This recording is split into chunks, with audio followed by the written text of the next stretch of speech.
My name is Janie Hawkins, and this is the story of my son, Roger. I'll start on June 2nd, 2006, a beautiful late spring day on Lafayette Street in Manhattan. By the curb, a Volkswagen is unloading boxes of ersatz coffee in front of a Starbucks. Behind the truck, Susie's managed to crash her little electric tri-wheel toy Han, cute as a bug and barely big enough to hold two adults on starvation diets. We're huddled around the car, Susie, pert and pretty, giving a goodbye to nerdy Matt. Motherly Marge looks on, and me. Susie's mascara is dripping and Marge comforts her. All going to work out, isn't it? She dabs at the gray tears dribbling down her cheeks. Then she hawks an embarrassed laugh. Matt, oversized with two left feet, tries to pat her reassuringly, several times in fact, but his tender movements make it look like he's burping a baby. Well, Matt, it's the thought that counts. Matt squeezes Susie's hand, then adjusts his specs. No one wears specs these days except geezers or geeks like Matt. He was my friend too, Susie. Take care of him, will you? Of course. She clutches Matt to her gelicone breasts, almost as if she's afraid to release him. For once the hugs and tears are over, it's off on her new journey she must go. You drive carefully, sweetie. Everything they do or say is captured on a monitor overhead. In Manhattan, everything, everyone, everywhere, and every when is on screen. Susie slips behind the multi-hued wheel of the little X-Pod. Matt gently closes the door behind her. She pulls away from the curb, waves, and we all fade into the cloud of people. Everything's going to be just fine. Adults work too hard and they just worry too much. And now we're just going to have love and affection. No pressure, right?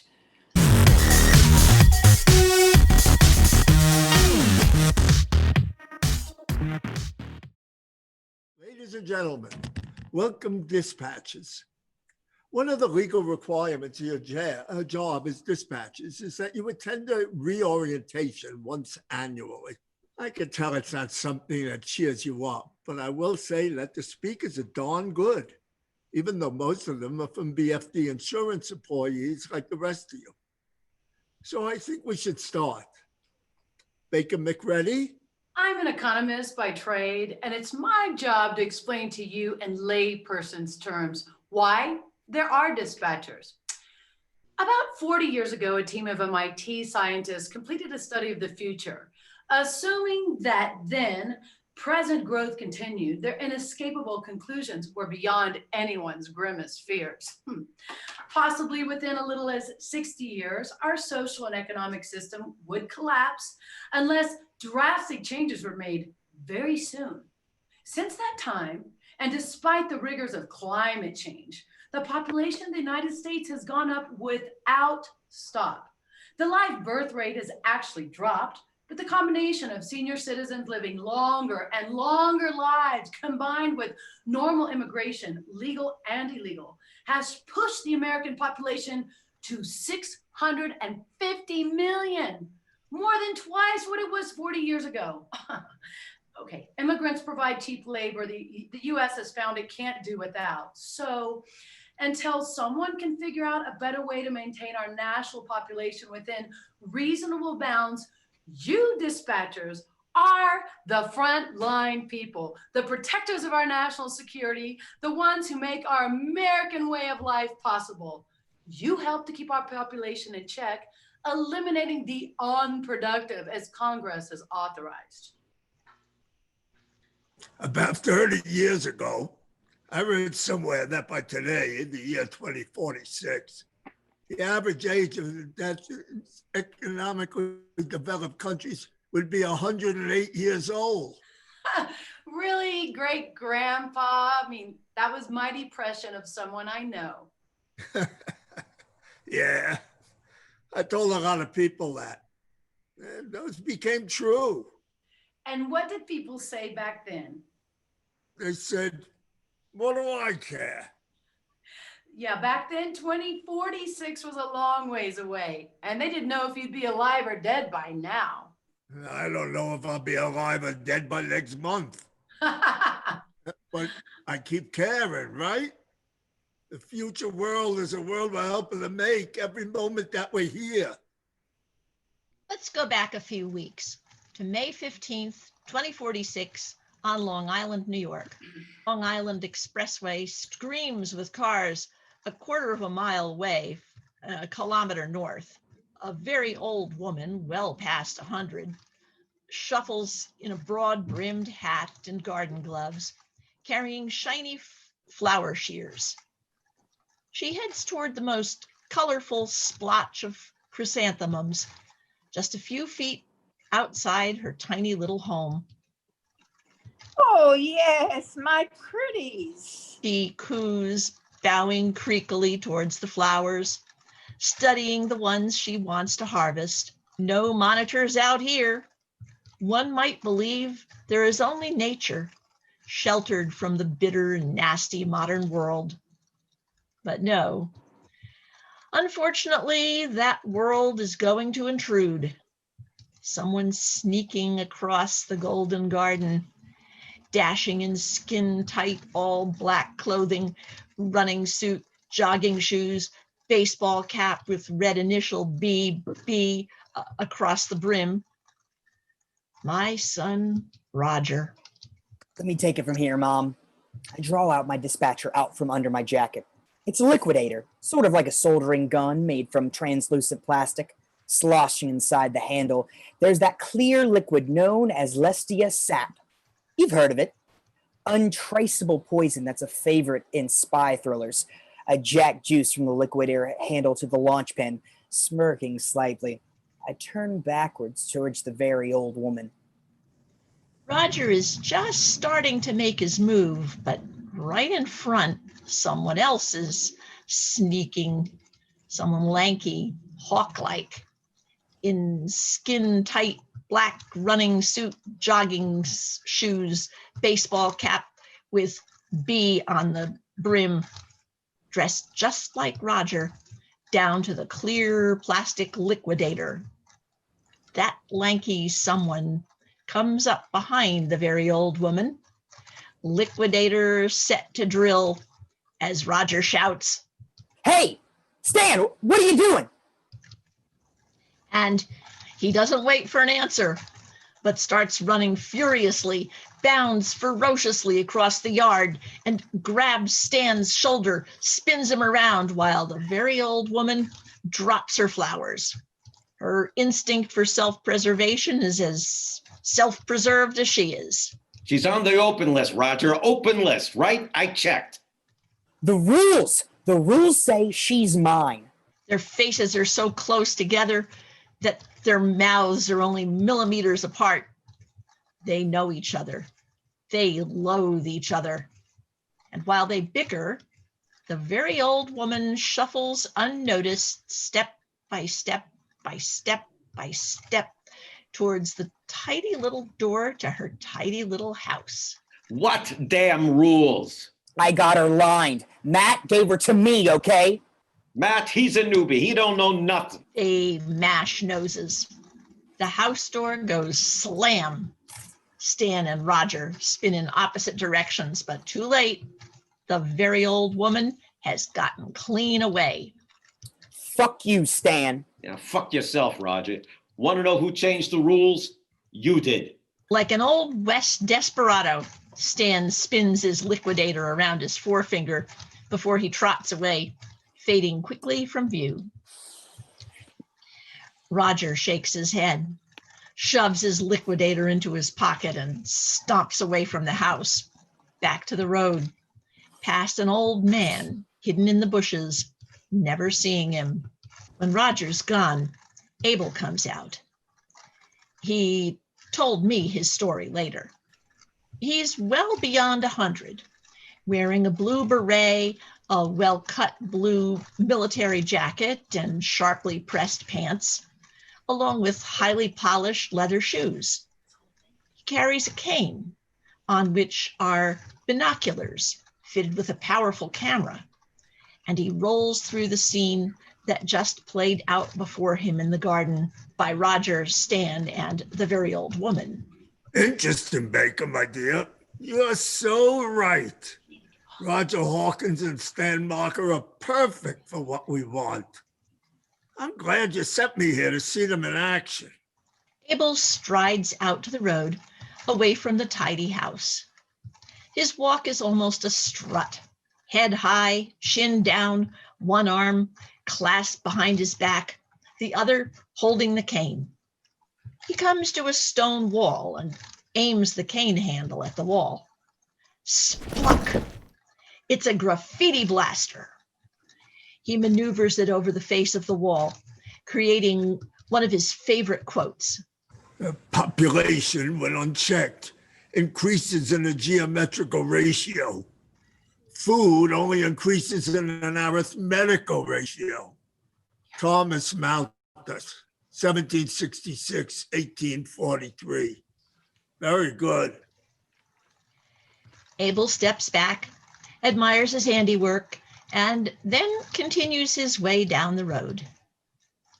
That evening, the old man is sitting in his apartment on 52nd Street near his great-granddaughter, Baker, the economist. It's a small Manhattan apartment filled with computers and, because the old man loves them, books. Great Grandpa, did you follow up on Roger Hawkins? I did. The new lover boy, and Stan, the old lover boy. Don't call him that. It's not fair to Susie.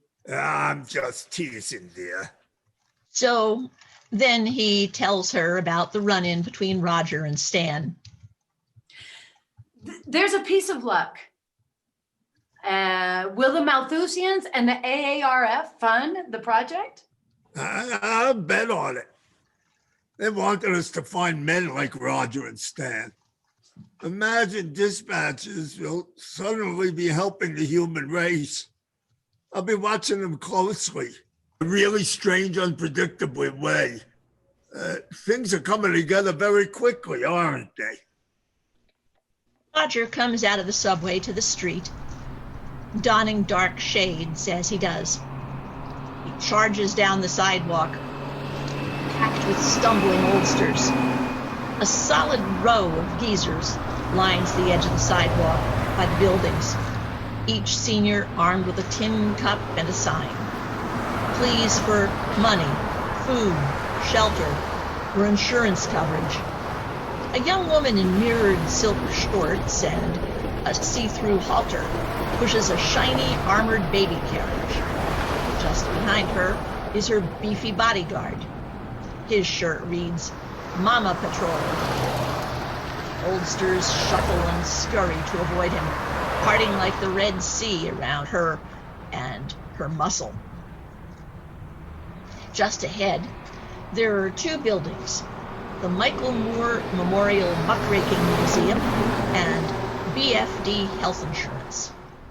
Roger races into the BFD building. He spots an elevator closing, sprints, then vaults past two old women in wheelchairs who are angling to get a ride. Disobeying the courtesy I taught him, he blocks them, squeezes himself into the last open spot in an elevator packed with the elderly. On another floor, as he dashes from the elevator into the plastic corridor and down to a door marked Payroll Office. That door slides open, revealing the payroll clerk, fat, 40, and bored. Her chubby finger beckons. Card, mister?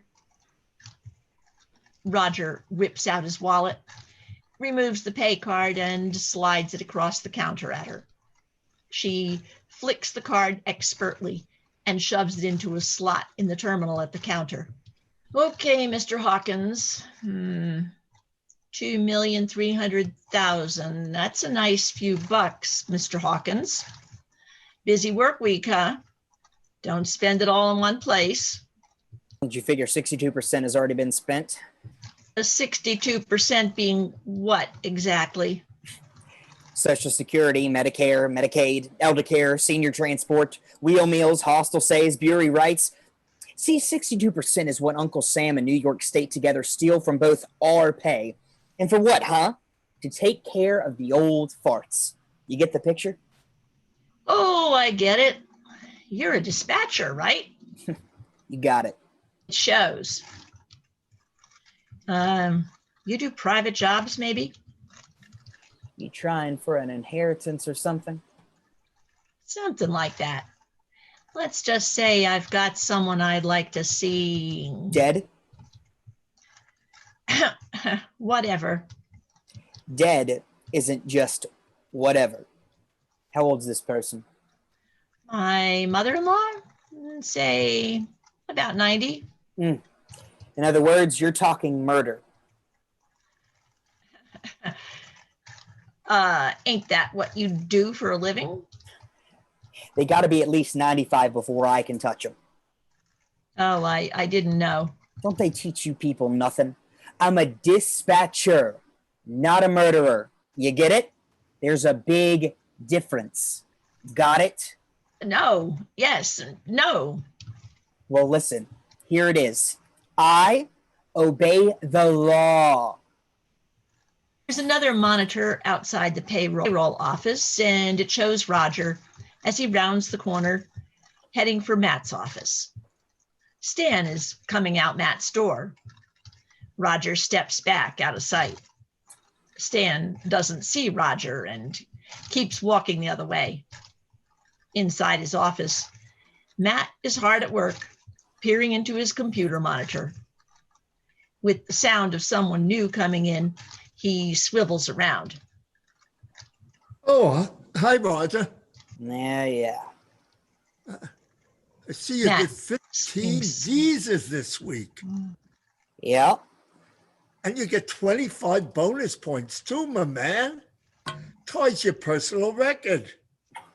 Should have been 16, except Stan screwed me up. Yeah, well, he claims he's shooting for the BFD record. At my expense. Trying to prove something to someone, I guess. That's his problem. Dan's problem is jealousy. Who cares? Jealousy? Of what? Guess. Me? Bingo. Listen, I'm not your boss or Stan's boss. I'm just another guy who works here. But I don't want anything happening to either one of you. Yeah, you're just starting out here. And that would look bad on your record. So maybe stay out of his way, okay? Tell him to stay out of mine.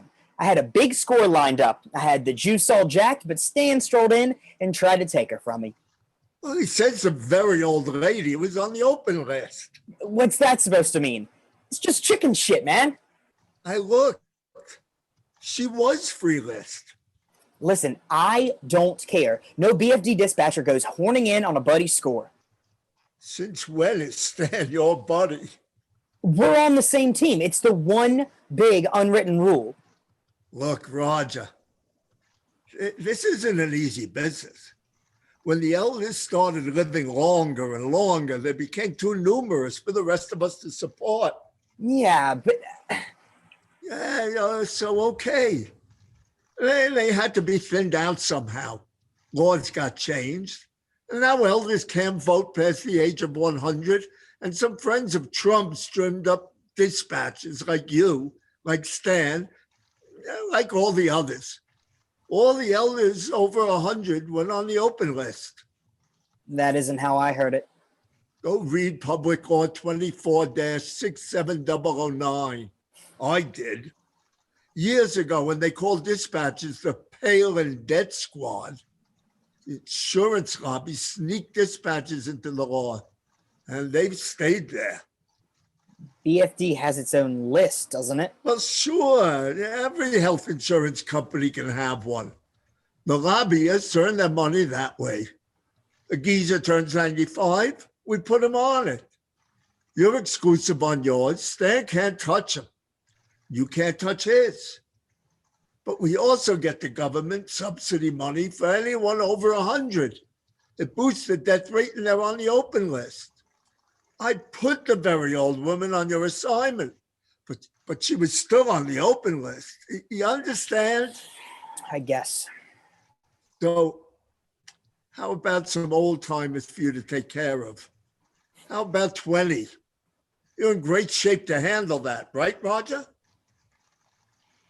He retrieves a chip list and extends it toward Roger. Roger takes it like when he was a little kid and clicks the chip into the wrist computer. I'm running a little low on juice. Oh boy, you gotta have that juice. Check your liquidator. I took care of it. This is just a job, Roger. Don't let all this stuff get to you, okay? Yeah, stuff doesn't get to me. You know what my job is. You're my handler. I know that. Right. Yours and Stan, Bob's, Bill's. There are about 10 of you. All dispatchers. And every one of you a prima donna. That's what you need to be a good dispatcher. And be a real good handler. You got to understand the dispatcher. And something's eating you, Roger. It's not hard to see. Stan. No. Something inside you, more important than Stan. Something you've got to face, but you don't want to. Bullshit. You got a girlfriend to talk to. I got one. This is Susie. What's that got to do with it? Well, do you tell Susie what's bugging you? Sometimes.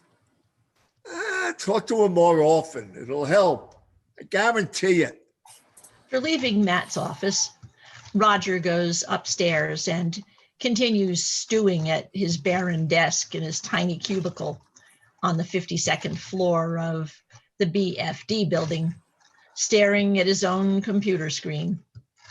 Roger pecks out a message on his keyboard. Somewhere in Florida, a beefy man of 79 appears on Roger's monitor. He's sitting with a drink in his hand. He's slightly deaf, but when he finally hears the phone, he latches onto it. Hello? Who's it? It's me, Dad. Roger. Who is it, Harry? It's your son. It's your son, Janie. I'm your son, Dad. Oh, He's your son too, Harry. yeah. Okay, I get it. You don't both have to tell me. Isn't that your third drink today? So? Why's he calling? I'm just calling to say hello. He loves you. He's your son, calling to say hello. But what you really want is to talk alone to your mother, right? Talk alone to your mother? Not talk to me, right? Let me talk to him. Here, see? I'm giving your mother the phone. What's the matter with him? It's your father, dear. You know what he's like. Yeah, I do, but I never know why he's like that. Susie has the same sort of tiny cubicle that Roger has, but she's decorated her space with flowers, sweet colors, and pictures of children. Susie types faster than any other typist I know. As the phone rings, her monitor screen dissolves into a picture of a smiling baby. Then Stan appears on the screen. He peers forward, sitting online, waiting for Susie to pick up. The phone keeps ringing. Susie reaches to connect with him, but then slowly draws her hand back. Come on, Susie, I know you're there. Annoyed, Susie punches a button. Susie's recording comes on with a brief sprinkle of tinkling music box before it says, Susie's not here right now. Please leave a message. Son of a bitch. Green shows Stan on monitor, blinks off, and Happy Baby reappears on the monitor. Susie gets up and glances at her reflection in the small mirror on the wall. She pulls out her lipstick and primps her lips. As she works on herself, Marge, another nurse and a candidate for her local obesity club, sticks her head inside the cubicle. Plans this evening with Stan? No more Stan, Marge. I've decided he's off the list. Oh, such a big list, too. Susie keeps working on her mouth, smacking her lips together, and admires them briefly. Roger is taking me to Leopold's. Really? Mhm. I didn't even know Roger was a worthy. Well, if you knew me better. No, Roger's definitely in the running. Oh, my. Second date? Fifth. My. I really am behind the times. I'm impressed. Well, you should be. Fifth date. Oh, time for the back room. You just could be right. While you're having fun down at Leopold's, what excitement's left here for those of us on swing shift? Well, you could watch number 0560 on level 4. Oh, he was bad yesterday. Yeah, well, he was badder today. Are you getting serious with him? I try not to date the patients, even on level 4. Oh, I meant Roger, Miss Dude. I could get serious. With Roger? Well, why not? We'd make really good babies together, don't you think? You're really in dreamland, sweetie. I've seen your Roger once. Well, dreaming's good. I'm old-fashioned that way. Yeah? Or just plain crazy? Abel is walking down the crowded street, ignoring the panhandlers. He's speaking into his cane, which has a codec signal scrambler. He's following someone. Baker. Hey, Baker, do you copy? Elsewhere in the city, there's his great-granddaughter.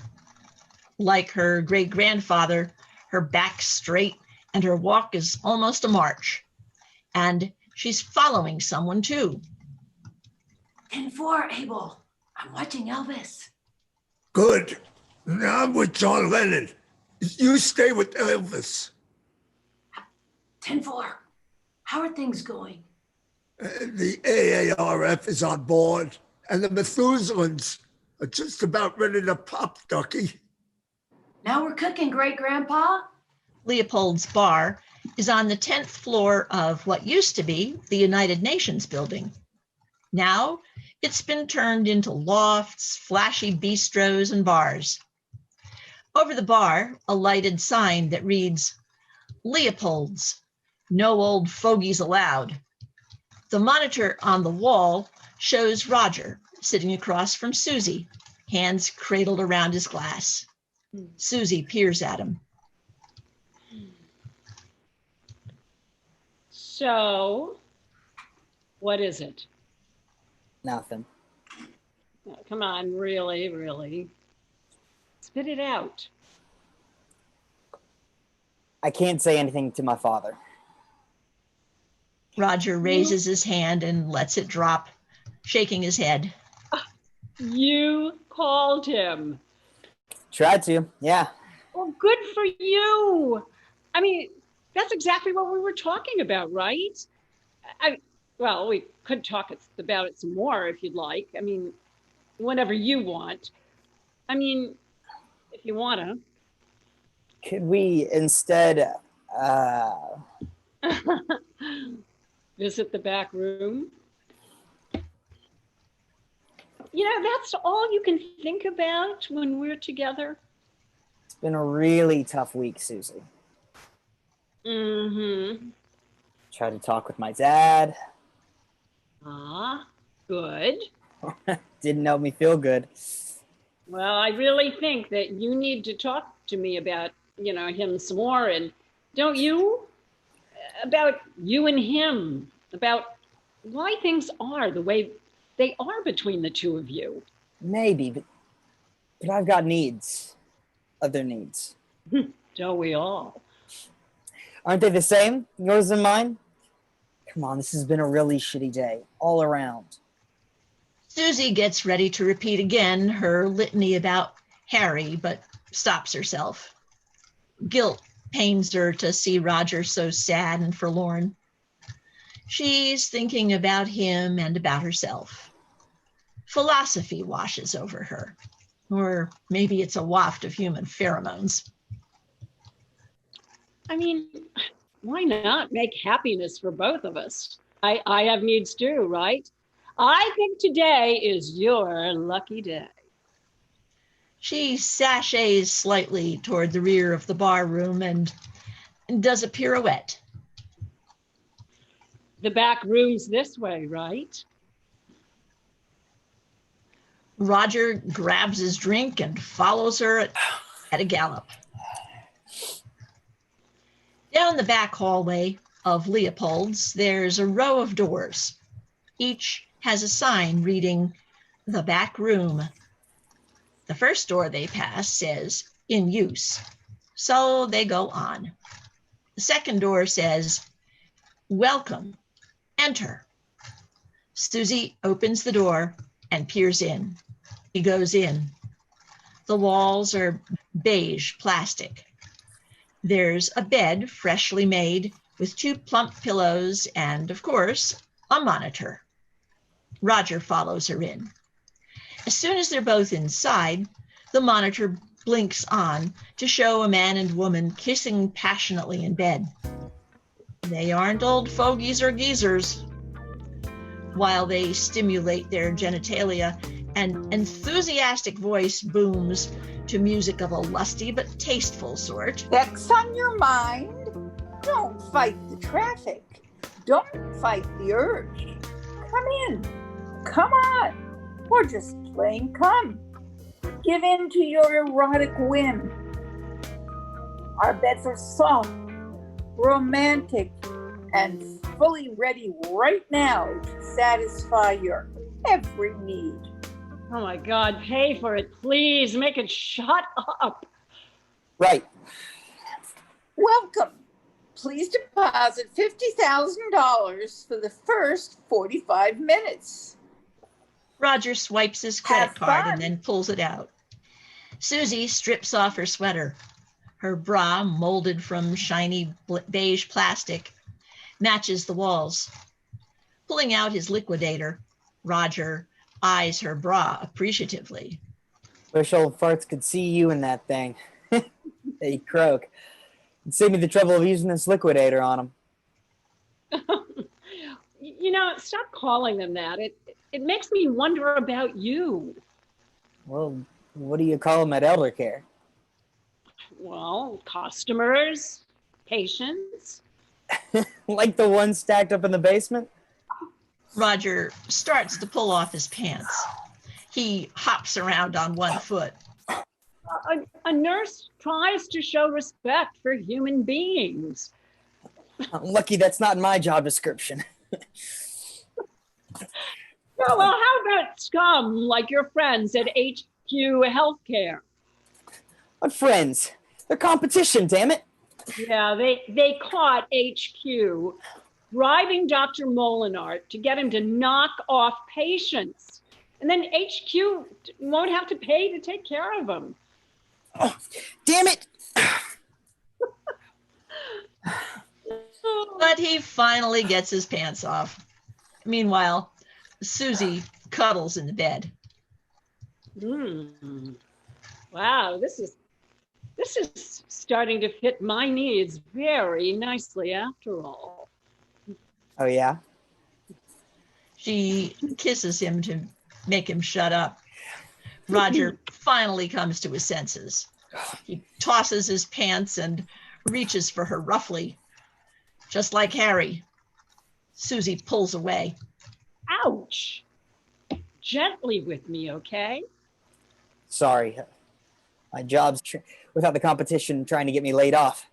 What are they trying to do? Boost the minimum death rate under the table? Oh, come on, baby, be sweet. Let's not talk stop. She holds out her hands to beckon him into bed. Roger still ponders the situation. They bribe the docs, jack up the death rate. Then who needs the dispatchers? I do. Come here. Everyone's down on my job. Hello, you. They revert to lovemaking momentarily. Roger nuzzles Susie. Oh, my job is to keep them alive. Yours is to dispatch them. And yet, here we are in bed together. Dispatchers are sort of your thing, aren't they, babe? You're my sort of thing, sweetie. They smile at one another as they disappear under the sheets. Later, they're half dressed with Susie buttoning her blouse and frowning. You know, you said dispatchers were my thing. You were thinking that because Stan dispatches too? Yeah, I guess. You think about him at all? Well, he got to be a whole lot different from what I thought he was when we started out dating. What about me? Well, you can be sweet. Stan's, that's why I dumped him. He hates me. Well, you don't know the half of it. Being a dispatcher is what he was born to do. The toothpaste, smiley couple in bed together. Want more healthy, life-enhancing sexual activity? Just deposit $25,000 for an additional 30 minutes of zesty fun. Ah, shut up. Come on, Susie. We're going. Susie and Roger leave Leopold's on a pink cloud and walk together hand in hand down the sidewalk. The city's the same as ever. Oldsters sit scrunched at the sides of buildings with cups at their feet. Susie tries not to look at them as she strolls by. You know, the dispatchers, they get the poor ones. The rich ones have life insurance to protect them. Roger doesn't notice Abel standing to the side, although Susie does. He's watching them. He spent an hour waiting for them to come out.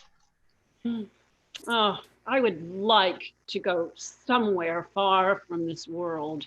Uh-huh. Like where?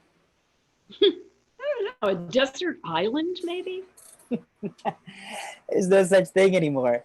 Every island in the world's got at least, I don't know, 10 people on it. Oh, even more.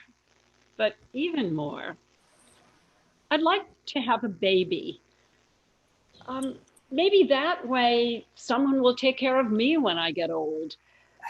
Oh, wouldn't you just love to have a baby, sweet cakes? I'd like to think I could. But I can't afford a kid. You can't either. Well, but we could have one together. I mean, really, between the two of us, Roger, we earn plenty of money. Susie, that is just wishful thinking. Think about it. We work, and what do we get to keep? Everything we earn pays to keep the old farts and diapers.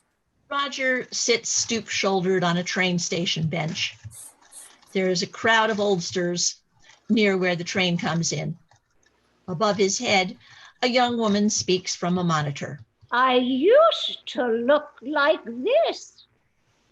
But thanks to Dr. Gigi Frackbach, I look young, vibrant, sexy, and alive. You can too. Dr. Frackback wears wraparound shades, a lab coat, and a gray flecked ponytail, the epitome of medical business. Just call for an appointment at 212-564-3459, 99-567-7855. As the message repeats, a silver bullet train speeds into the station and slides to a stop. The oldsters trudge on, and Roger follows. At the far end of the car, the last man to board the train, Abel, once again in beret and blue jacket, sits and watches Roger out of the corner of his eye. The trip to Montauk Point City goes quickly. Roger gets off the train with a clutch of elderly passengers, all of whom start hobbling down the platform. Graffiti on the wall reads, "All power to Methuselah," and "Support reform, vote AARF, American Association of Retired Folks." This is the far end of Long Island.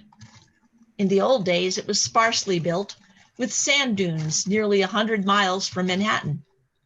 Now, the dunes hold row upon row of tract houses. Roger takes a cab out to a little residential neighborhood.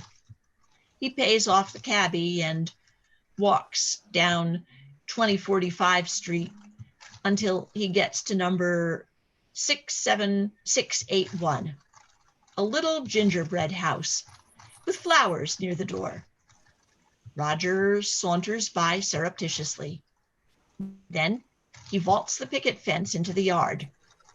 He moves swiftly to the back of the house. From the shadows, he pulls out the liquidator and tries the handle of the back door. It opens. He slips in. The inside of the house has muted lighting. He creeps through the house, reaches the bedroom, peers in, his liquidator at the ready. At the far wall is the bed, holding a motionless, wizened old woman. He looks at the woman and glances at the crucifix above her head. He jacks juice into the liquidator and gets ready, licking his lips. As usual, there's a bead of perspiration on his nose. Then his gaze shifts right. Next to the crucifix, there's a small framed document which reads, "Jericho Life." He stares at it, backs up, turns on his heel, and charges through the house, out the back door, across the yard, and over the white picket fence. As soon as he's safe on the street, he's punching numbers on his cell phone, and when he connects, he boils up on the screen shouting, Violet Gustafson, 115 years old, 67681 North 2045 Street, Montauk Point City. Oh, I see. She had Life insurance. Right Yeah. next to her crucifix up there is a big honking Jericho life policy. I'm sorry. I don't know how that happened. You're sorry? Easy for you to say, man. You're on salary. I get only 25% when one of these aborts. And here I am out at the shit end of nowhere, and my next job's over in Jersey. No. Just a minute, Roger. I can make it up to you. Nah, forget it. I got to catch a Astroglide to Jersey in 15 minutes if I want to do my other gig today. No, listen, Roger. There's another job just came up, and it's out where you are. You're jerking me. No. Here, I'm transmitting the info to you right now. Carl P. Drummond, 5333 Haddon Road, South Montauk, Long Island. And he's 123 years old. That's 10 points bonus money. Really? The Drummond mansion squats like an armored tank, Behind wrought iron fencing, dark and foreboding in the moonlight, Roger stands in the shadows, whispering into his cell phone. This guy must be loaded. He's got to have a policy protection. I checked. He doesn't. Look again. I looked again. Trust me. It's a clean job. Aren't you going to thank me? Okay, thank you. But listen, buddy. Yeah? I'll wring your scrawny little neck if anything goes wrong. Roger sneaks from the shadows through the street light before climbing over the fence to the lawn of the Drummond house. The moon glows over the entire scene. When he finds himself at the side door of the mansion, he takes out his electronic jimmy. The jimmy works. The door swings open. Roger scurries in. From the shadows, Abel watches Roger enter. Once inside, Roger slinks down a dark passageway. The place has the creepy feel of a haunted house. He heads upstairs. Finally, standing in the hallway, close to Drummond's bedroom, he jacks juice into his liquidator. As he enters, there's a big bed with a glowing canopy. Carl Drummond, withered and frail, lies within the covers, drawn up, only his face and arms showing. Roger sidles across the room, liquidator at the ready. He brings up the liquidator towards Drummond, but just as he reaches the bed, an electric shock tases Roger down through his entire body. Roger's liquidator squirts from his hand onto the floor. He stands paralyzed. From two sides of the room, metallic hulks clump across the floor towards him. Metal hands clamp onto his arms and hoist him into the air. Drummond sits up in bed, his face gleeful. What do we have here? Two huge, ungainly robots hold Roger in the air. Each holds one of his arms. A dispatcher.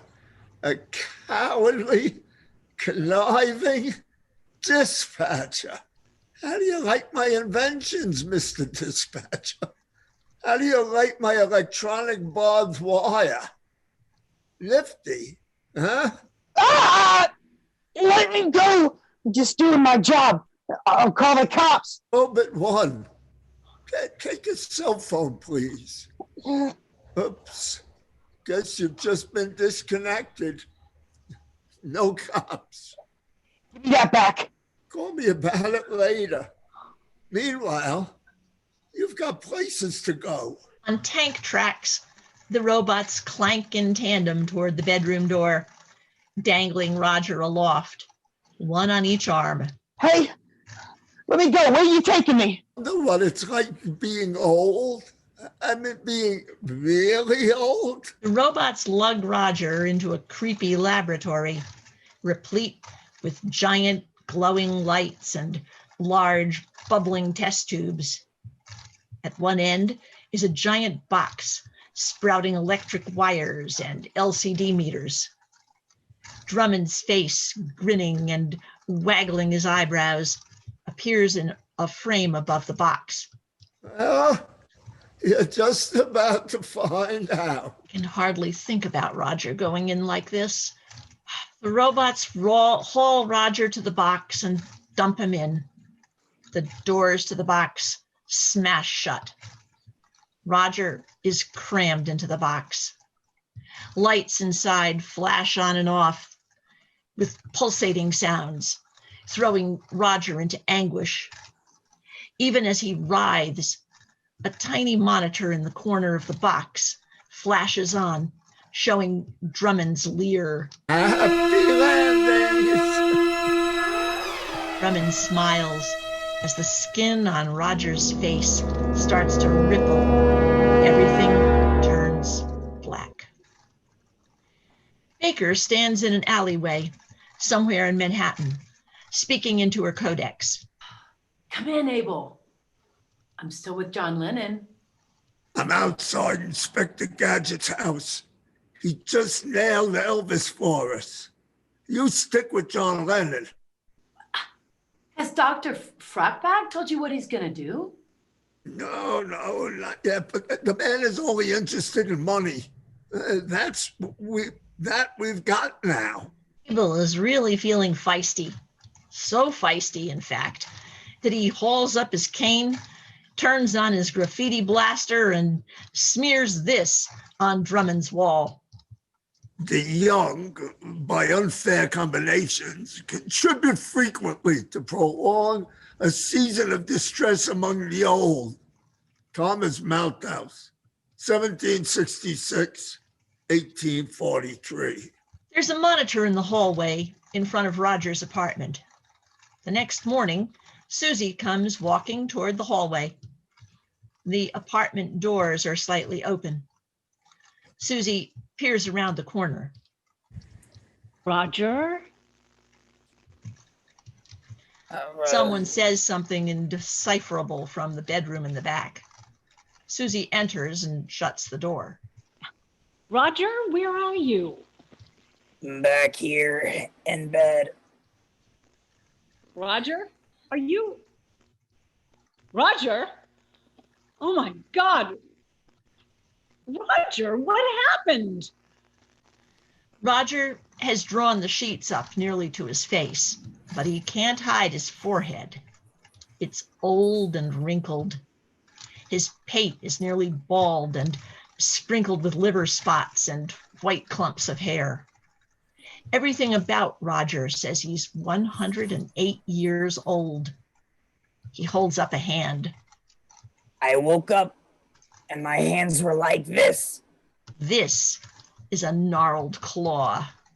But where? How? Susie suppresses an obvious desire to hurl. I haven't had the courage to look in the mirror. There's a buzz from the monitor on the wall by Roger's bed, and Matt's image appears. Roger, I got your message. What? Drummond did this to me. Matt, what am I going to do? Susie approaches the bed slowly, apparently repelled but fascinated. She reaches slowly towards Roger's face. Are you really that old? He almost touches his forehead when Roger pushes her hand away. I'm not that old. Please, someone needs to fix me. Fix you? No one could do that. And how could you pay for it anyway? Health insurance won't pay for plastic No, Matt. surgery, man. Yeah, but Matt, this is on the job injury, and he's entitled to workman's comp, right? How did you do this, Roger? Do what? Well, look at what it says right here in your personal record. You're 108 years old. No, that's a lie. Oh, it feels about right, Roger. Your skin says you're 108 years old. Didn't they do a background check? I am not a geezer. Maybe you're just kidding yourself. Kidding himself? How's that? I don't know, maybe amnesia. Suppose he just seemed young, but now he looks his real age. I have been to bed with this guy, Matt. I've got medical training. I mean, I've seen him just schlong. Drummond did this. But it says right here on the computer, I'm telling you, Roger, you're 108 years old. You're no help. Roger grabs the remote from his bed and presses a button. Matt blinks off the screen. Roger tries to hurl the remote, but he lacks the strength. What am I going to do? Okay, there's a doctor at the ElderCare that I know about. A doctor? You mean? Well, I don't know, but maybe. Dr. G.G. Frackback. He's got a lab at the facility. He's just experimenting or what? No, no, he knows what he's doing. He's working on some project for the AARF. The Retired Folks Association? They're ultras. They're Malthusians. Okay, extreme rejuvenation. That's what it's called. Frackback's project, extreme rejuvenation. It's supposed to get people young again. Oh my God. Does it work? Well, Marge told me Frackback's been improving all the time. What's that supposed to mean? Really, Roger, I don't know much about him, but you know what? I have to go to the facility and ask him. Please, yes. Dear God, do it. You wait here, right? Okay? You think I'm going anywhere looking like this? Roger uncurls himself and crawls out of bed. He's barefoot, wearing a ratty t-shirt and a torn underwear. He's completely hunched over and can hardly walk. He hobbles to the bathroom. He goes to the mirror and stares. In the mirror, he sees a man who's like his own father at age 108. Dad? Roger young and Roger old. Roger's hand stretches toward the mirror, his face horror-stricken. Terrified, he slowly examines his hand. It's wrinkled, almost crippled looking. From somewhere, another voice says, Yeah, you got old, so you're just like Dad. Roger stares into the mirror again. Only this time, he sees himself the way he was before Drummond changed him, the way he looked when he was 30. As the older Roger gapes into the mirror, his younger image stares right back at him.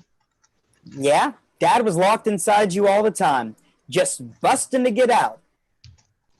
Startled, Roger returns again to the mirror. Ever so slowly, his younger image fades from view, and his own older face, Dad's old face, gawks back at him. With trembling fingers, he reaches for the bathroom tap.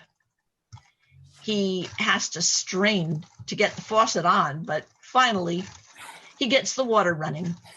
His hand shakes as he reaches for his glass of water. Oh, how do you like being your own dad, dispatcher?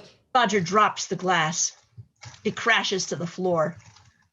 Then he stumbles back into the bedroom, where he finds Drummond's face filling the monitor screen. And it feels good to be old, huh? I'm not old, Drummond, and my dad's not either. Be in denial. Computers don't lie. But some of us, we know how to feed them new information. You hacked into my BFD file. You bastard! Look in the mirror. The truth shall set you free. Anyway, you're high on the list of a bright, eager dispatcher out there. What? Sure. The minimum death rate climbing up, right? BFD and all the other health insurance companies are still out to lower the odds, right? But I'm not. But Roger, get over it. Let it all hang out, man. You're 108 years old. Just look at you. Go out that chest. Be proud of it. You're one of us. No. Can't protect yourself by buying a life insurance policy. They're really expensive. And besides, it's too late. You're already on the short list. Drummond grins. The screen splits. Drummond is on one side and Stan is on the other. Stan. You're on Slamming Stan's list now, boyo. Numero uno, with a squirt of Lestia. Roger tries to run to his closet to get his clothes, but his legs, the ones that yesterday could dash up subway stairs at racetrack speed, can barely move. He crashes to his knees. He sags to the floor and starts to cry.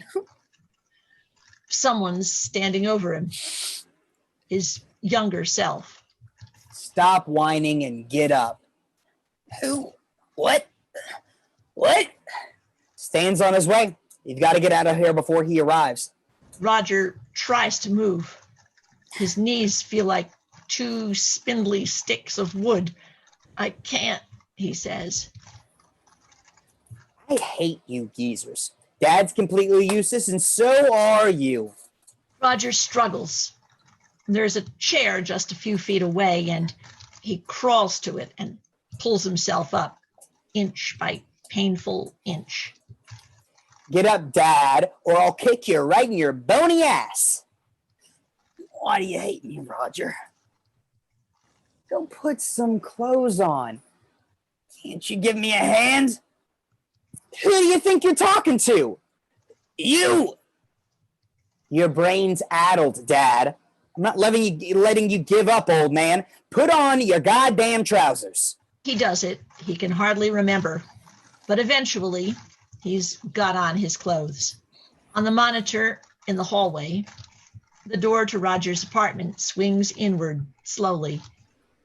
Roger, old, fully but sloppily clothed, edges out of the apartment and into the hallway.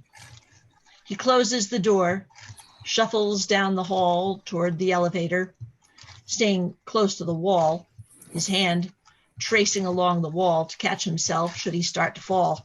You look like shit. Roger, old, reaches the elevator.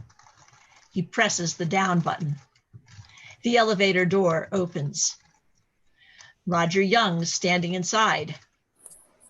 Going down? Roger, old, shuffles into the elevator. He waits for Roger Young to push the button. You waiting for something? You push it. I'm too tired. Don't you get it yet? Get what? I can't do anything. See, I'm just a figment of your imagination. On the main floor, the door to the elevator opens. Roger, old, shuffles out and drags toward the door. Roger Young stands inside the elevator, watching him go. Roger, old, straggles by the monitor. There's a burst of tinkling music. He stops and starts patting his pockets. Roger Young stands in front of him. Your cell phone is in your left pants pocket, right where Drummond dropped it. Hello? Hello? Roger? Hi, I've got great news. Remember I told you, Dr. Frackback, what happened? Here, look, I filmed what he told me. All of us grow old in the same natural way. Our cells change, they grow old, they die. The aging process causes a gradual loss of cell elasticity. On the other hand, Roger Hawkins seems to have aged by expeditious transmogrification. As a result, he has become what I would call exponentially old. Great, huh? What did he mean? Well, I'm not entirely sure, but I think he meant you'd be a good candidate. I mean, isn't that wonderful? But I'm not running for Congress. Wait, there's more. Because a device aged Roger Hawkins artificially, these special circumstances almost certainly will enhance the extreme rejuvenation paradigm. Variants to the mythology will vastly ameliorate the eventual positive results. Susie, what does he mean? Is it something good or something bad? Please. Look, it doesn't matter, okay? He's just really excited. I mean, that's what counts. This is a giant breakthrough with tremendous opportunities for scientific advance. And best of all, I'll be getting substantial new funding to continue my vitally important work. Do I really want to do this? So you really want to stay the way you are now? Wait a minute. Who are you talking to, Roger? Trust me, in a couple of hours, Stan will find you. Will that make you happy? When can Frack back see me? Well, tomorrow morning, early, but not before then. Susie, I'm on Stan's dispatch list. I've got to hide somewhere. Can't your friend Matt do something about Stan? I don't know. Can't she hide you at the ElderCare facility? Can't you hide me? Please? Well, I can stick you on level 4 tonight. You'll be safe there, but I can't sneak you in before 10:30 p.m. Can you stay out of Stan's way until then? Can I do that? How do I know? Come around to the south side entrance at 10 o'clock, okay? Roger Young brushes through a line of pedestrians toward the street and emits a piercing whistle. Taxi! Roger Old limps around. A taxi comes crossing up and stops in front of him. You want a cab, or you just standing around here for the fun of it? The back door of the cab swings open. Roger Young is in the back seat. So come on, get in. Did you hear me whistle? No, I saw you standing like a jerk. You're getting in the cab or not? Yes. Susie, I never told you this. I love you, Susie. I'm glad, Roger. The driver punches a button, and the starting fare of $15,000 flashes in red LCD behind the front seat. Her face appears on a monitor mounted on the partition. I'm going to get young again, Susie. Hey, man, let's waste no time. Where are we going? Tell her to head downtown to 12th and Broadway. We gotta go. When I do, you'll get your baby. Wait, you're not just saying that. Listen, I don't know where to go until you tell me. Roger Young pokes Roger Old in the ribs. Roger Old grimaces. 12th and Broadway. Traffic's gonna go any minute and we'll be on our way. And you won't mind if I hitch a ride with you. Stan pushes his way in, slamming the door, and sweeps Roger Old onto the floor. Oh. Roger Young crouches off to the side. Well, so look at you, Roger. Who would ever thought it? Thought what? The things would turn out this way. Bet you didn't when you made your play for Susie. Stan reaches for his liquidator with a look of almost erotic pleasure. You know, I really like my work, Roger. Terrific job satisfaction. Know what I mean? Jacking juice. Yum. This is one time when I'm going to just love my job. Well, here we go finally. Hey, buddy, where'd you come from? I got invited. You watch the road, huh? The rules don't allow picking up passengers during the ride. I'll make it up to you, okay? The driver stops the taxi and turns around to face Stan. Immediately, horns start beeping behind them, and cars start to move more quickly by on the left side of the cab. Now, what are you doing here, brother? I have to speak to this gentleman here. I don't think I want you in here. I don't think he wants you in here neither. So I'm afraid I gotta ask you to leave the cab. Listen, I got important business here. Leave the cab, please. Nope. In response, the driver slaps a button on the front panel. The right-hand side door of the taxi slides up instead of out. The left-hand side door of the taxi shoves Stan out of the cab. The two Rogers are left cowering inside. As Stan falls outside, an engine roars loudly, and a large, foreboding vehicle passes close to the right side of the cab. Roger Old and Roger Young crawl to the doorway. They peer out and look down at Stan, prostrate on the road. The large blue truck, which was behind the taxi, is stopped just ahead and to the right of the cab. Big white letters on the back of the blue truck spell out AARF. Stan, there's a big tire mark crushed across his chest. Too bad for you, Roger. I got a policy from Jericho. Matt sits working at his computer. The phone rings. Roger Old's picture flashes up on the screen. Matt nearly jumps out of his seat. Roger, you okay? Stan's dead.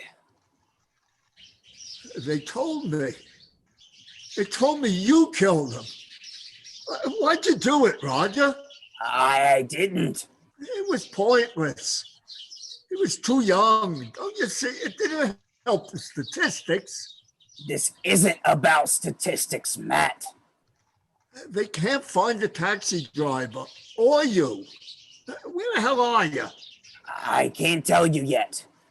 Matt, did Stan have a life insurance policy? Only old people need life insurance policies.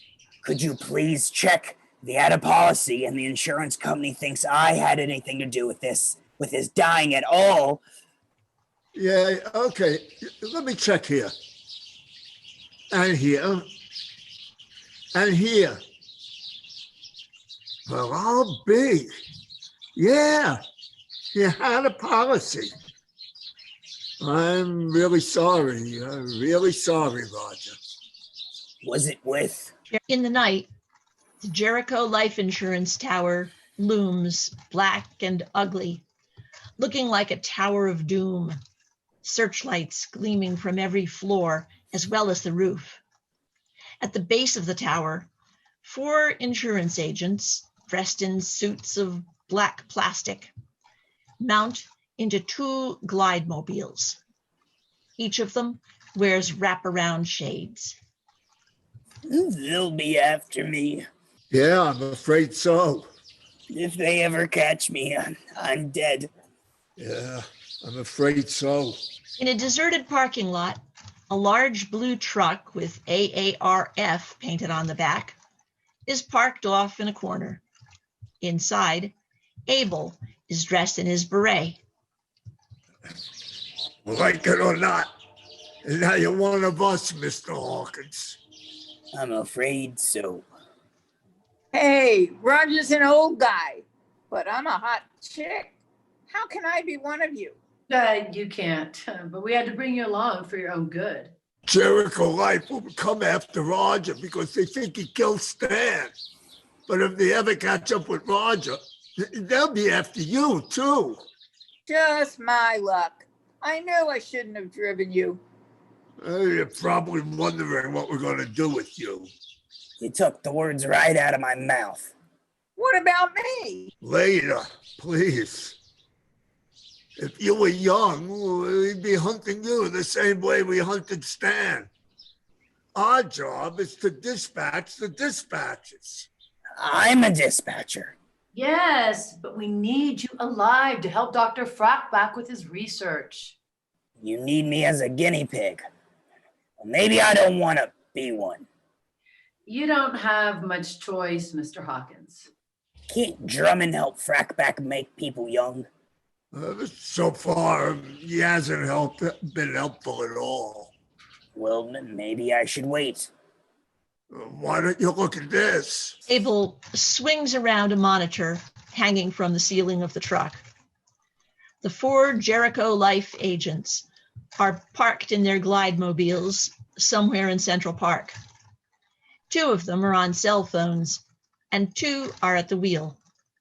One of the agents says, He's been traced to 18th Street on the West Side Highway. That's where we were up to about a half hour ago. They're heading towards 18th Street. Let me tell you some things, Roger. Maybe I can convince you to do your part. By becoming a human experiment? We're all a bit of that. People, population. Ever hear of Thomas Malthus? He was an English philosopher. He died about 200 years ago. What he said is that the number of people on Earth expand faster than the ability to feed, clothe, and house them. Eventually, poverty and disease cuts down on the population. And then it starts all over again.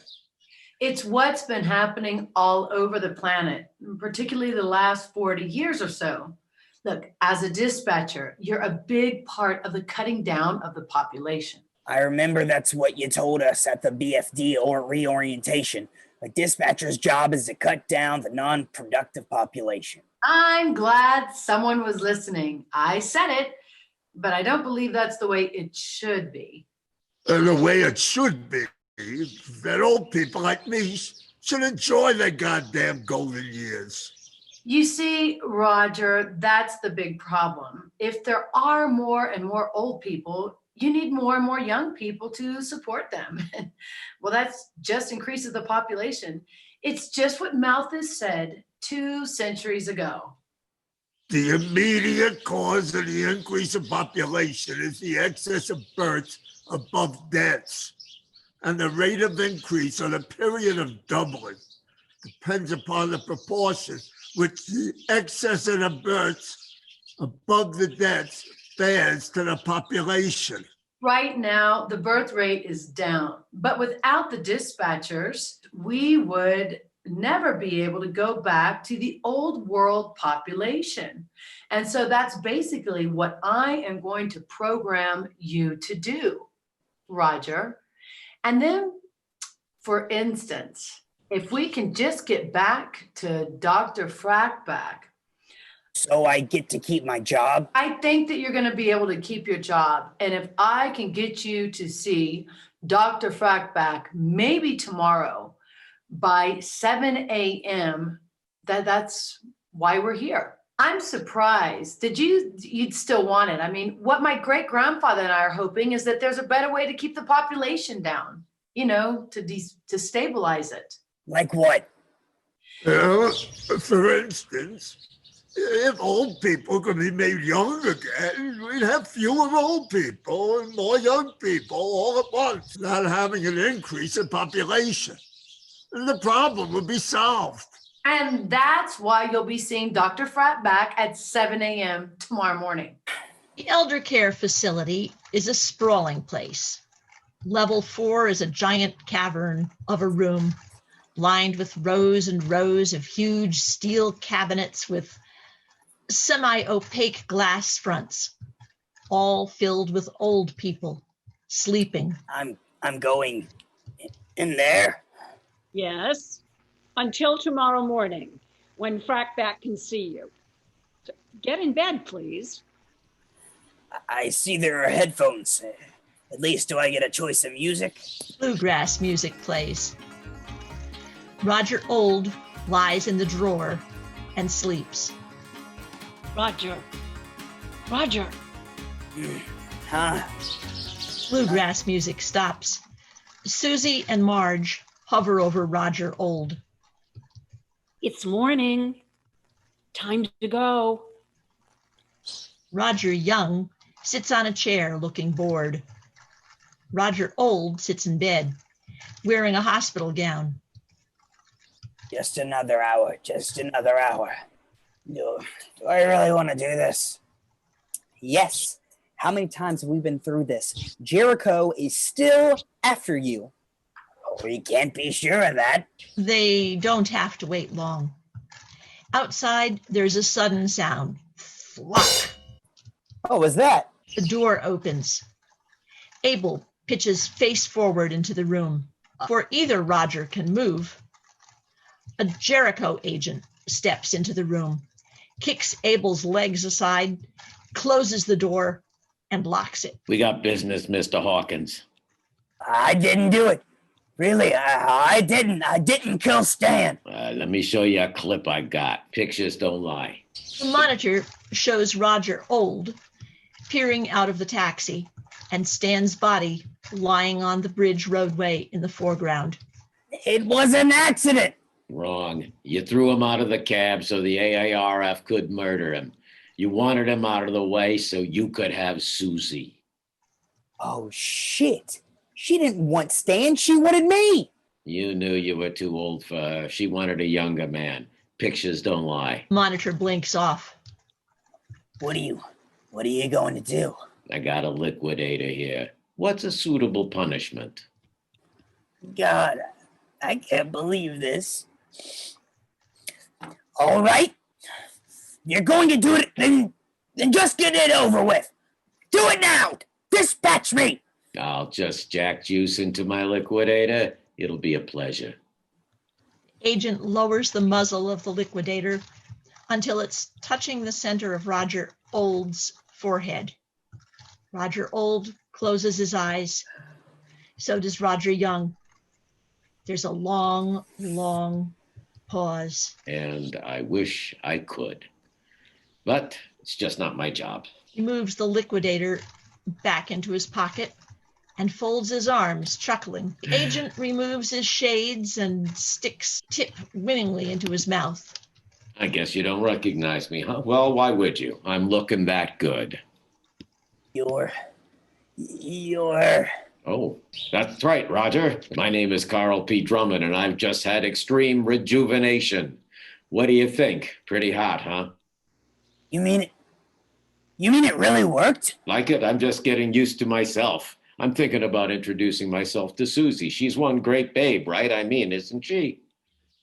Now, just a minute.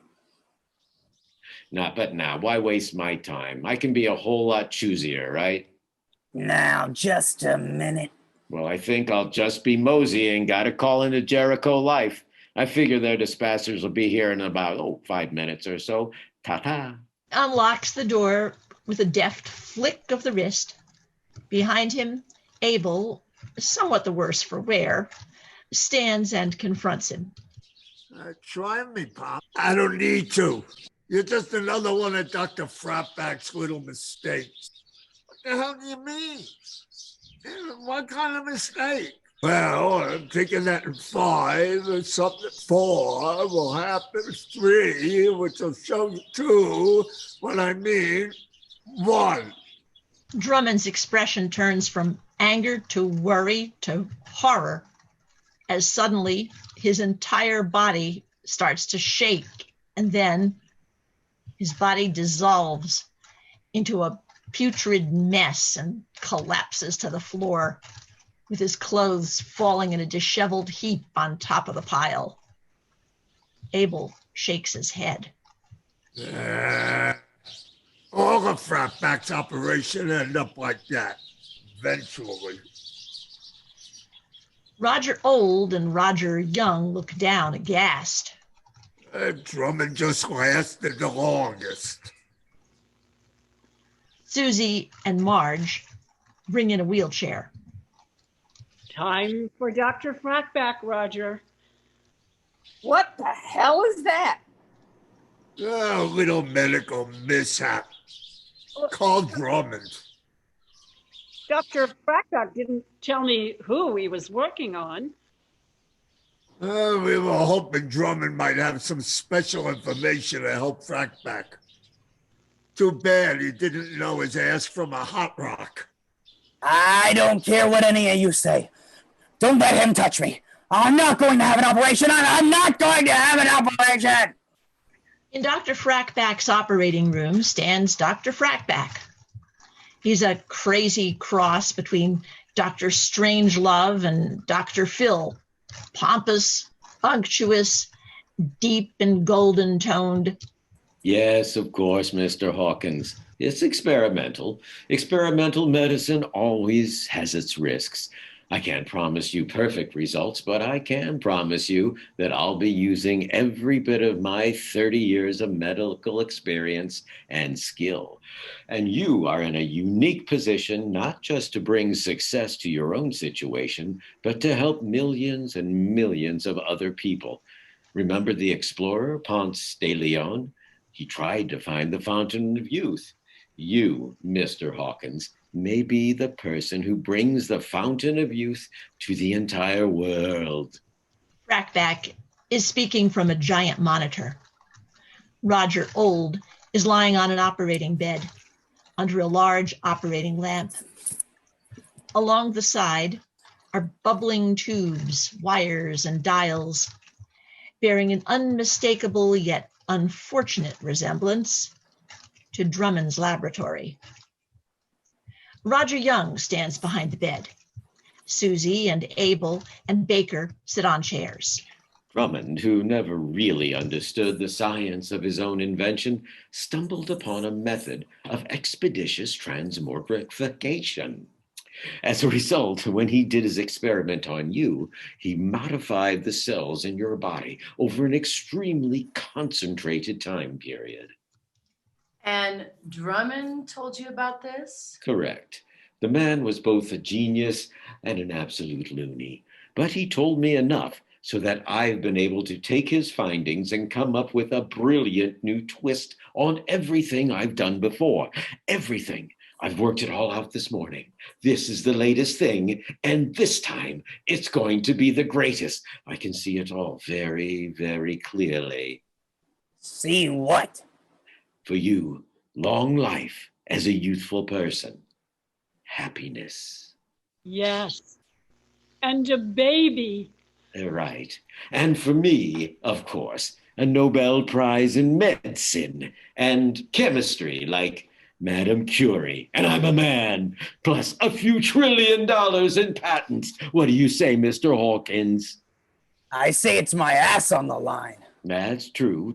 On the other hand, if you don't get young pretty quickly somehow, then Jericho Life will be putting your ass on the line anyway. Roger, you're 108 years old. Your health is shot. You can hardly walk, and this is your chance to have a wonderful life. Roger, I promise you, I will make it wonderful. What do you think? I want to get back to the way we both were. In his prep room, Dr. Frackback scrubs up. Like a prima donna, bullfighting suited up, he dons green gown, gloves, and hat. In the operating room, a nurse carefully lays out rows and rows of scalpels, forceps, and other tools. Lights are cleaned. Anesthesia rolled in. Finally, they wheel Roger Old in on a dolly. His eyes are closed. Roger Young accompanies him, holding his hand. You okay, right? I'm scared shitless. The anesthetist materializes above Roger Old and sticks a needle in Roger Old's arm. The drip starts through the needle. Roger Young appears by his side. As Roger Old goes under, Roger Young fades slowly from view, finally blending and merging with Roger Old's body. Roger Old's face is at peace. Now, I'm ready to say why I'm telling you this story. It's because of what happened after Roger's operation. I was lying in bed, and I heard these voices. Mom! Janie? Did you hear me? Janie? Mom? Do you hear me too? Yes, Roger, I can hear you. Are there two of you now? There have been two of us since Drummond worked us over. Where are you? Where are you all right? Yeah, I guess we're all right. But now we're ghosts, Mom. Ghosts? You mean you're dead? Well, yeah, sorta. And not sorta. Where are you, Roger? We're both here, and that's the way we're going to be, I guess. You mean I'll never see you again? Don't worry, Mom. You'll hear plenty from us. After that, Janie told me what was happening. She invited me down to a New York City courtroom. I arrived just as the clerk called the next case, the application of Susan McDonald. The judge spoke. All right. Ms. Johnson? Thank you, Your Honor. My client is Susan McDonald. Do you have the report there? Yes, I have it right here. No, let me summarize it for the court. As her lawyer's voice fades away, Susie sat and daydreamed. A soft smile played around her lips. She seemed entirely happy and at peace. The judge tapped her gavel. Thank you, Ms. Johnson. Application approved. Thank you, Your Honor. Out in the hallway, Susie huddled with her attorney, Ms. Johnson. Matt hurried to catch up with them. So is it all done? Yes, all done. Where is he? Marge has him outside. My lawyer will file the order tomorrow, and we'll get it back in a week, and that's it. He's fine. Really, he is. Well, I just don't like to be away too long. You're driving to Boston right now? Yeah, to see my parents. If Roger can't be your boyfriend, I'd sure like to be him. I'd be happy to consider you, Matt. Outside the courthouse by the curb, a Volvo camion is unloading boxes of ersatz coffee in front of a Starbucks. Behind the truck, Susie's cleverly managed to cram in her little electric tri-wheel toy Han X-Pod. A small group huddles around the car. Susie, Matt, Marge, and me. Susie hugs goodbye to nerdy Matt. Motherly Marge looks on. Susie's mascara is dripping and Marge comforts her. It's all going to be all right, isn't it?